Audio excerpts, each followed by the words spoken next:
How will the proposed provider networks actually work in practice? Right, well that's quite, I mean a lot of this of course, and I should have put a proviso at the front of all of this, which is this is all subject to the consultation, because the consultation only closed at the end of March, and with the pause, the natural break, then all of these sort of changes are going to go back by 3 months, although we're going to continue to plan on the basis of what might come about. So we're not stopping what we're doing, but we're maybe slowing bits of it down. So one of the things that we don't know for certain is what's the form of the provider networks. But we've got some pretty good ideas about this. During the consultation process, throughout all the stakeholder events we had, and all the networks we went to, and all the people we individually went and saw, and so on, we also asked them the question about how many networks and what should be the kind of shape of the networks. Yeah. And we sort of gave them 3 options. We said we could have one wet network for the whole of the North West, but we thought that wasn't really getting very close to employers. It's kind of just repeating what we've got at the moment. We could have 3, and the 3 that we thought of were Cumbria and Lancashire, Cheshire and Merseyside, and Greater Manchester.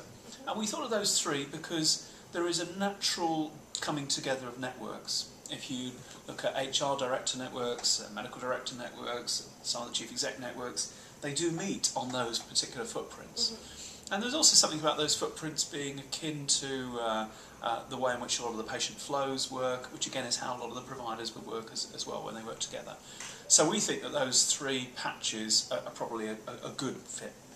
And the third option would be if you said, well, there ought to be more than 3, or else if we drew in, say, particular specialties, so we could have a mental health network and so on. But we've only got a small number of people in the SHA who do this kind of work. In my team, there's only 11 in the workforce planning team, then it's slightly less than that. So to actually divide those people up beyond 3 actually makes it quite difficult. Yeah. So we think that if you had a larger number than 3, there just simply wouldn't be the numbers of people. You'd be talking about trying to run a network with maybe 3 or 4 people. So we think having 3 is probably the right thing. And we went and asked that question, and the consensus that we got back was generally, yes, that's the right thing to do. And also that there ought to be some shared services between those 3 as well, because we've got some people with really good expertise, and we want to make sure that expertise was available to all 3 networks, not just the one where they particularly are located. And that's particularly so as well of one of our deaneries. One of our deaneries, Mersey Deanery, matches with that Cheshire and Merseyside footprint. Right. But the other deanery covers 2 footprints, two network areas. And we don't think that it's practical or appropriate to divide up that deanery into 2. So it's very much that we want to see that deanery as being a shared service between those 2 networks. And then you've got things like finance, where again we want to share that between all 3. Yeah. So there are a number of practical reasons for coming down to the 3. Now how the networks work in practice is that we'd expect to continue a number of our functions, but have a governance framework which means that we're much more closely aligned to what providers want.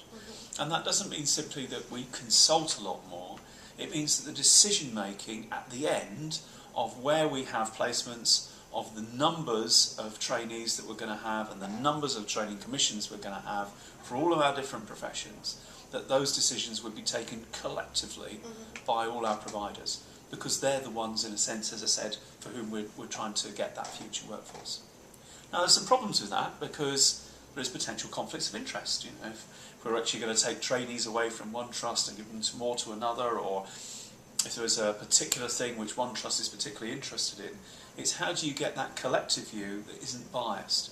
So we're going to have to be really careful about how we design the governance of the way in which the networks will work in practice. And again, that's kind of the practical stuff which we'll need to work on over the coming months. And we also talked to the Department of Health and some of the working groups that they've got as well around this. But we have got some really good experience in the North West. We've got some good experience for 2 of the activities we have which are hosted. We've got the Leadership Academy, and they've got a very careful and strong governance framework with people effectively elected from particular mandated groups and particular areas. We've got the Aqua, which is again got a particular governance framework to ensure that its members are very much engaged with what Aqua does and where it wants to go and so on. And we've also, going back a few years, got the experience of the Workforce Development Confederations that we had in the North West, and some of the good things that were there about those, but also some of the things that we know didn't work so well. So it's learning from those lessons to make sure that we can actually really make sure that these networks take off and actually are successful in doing that employer engagement.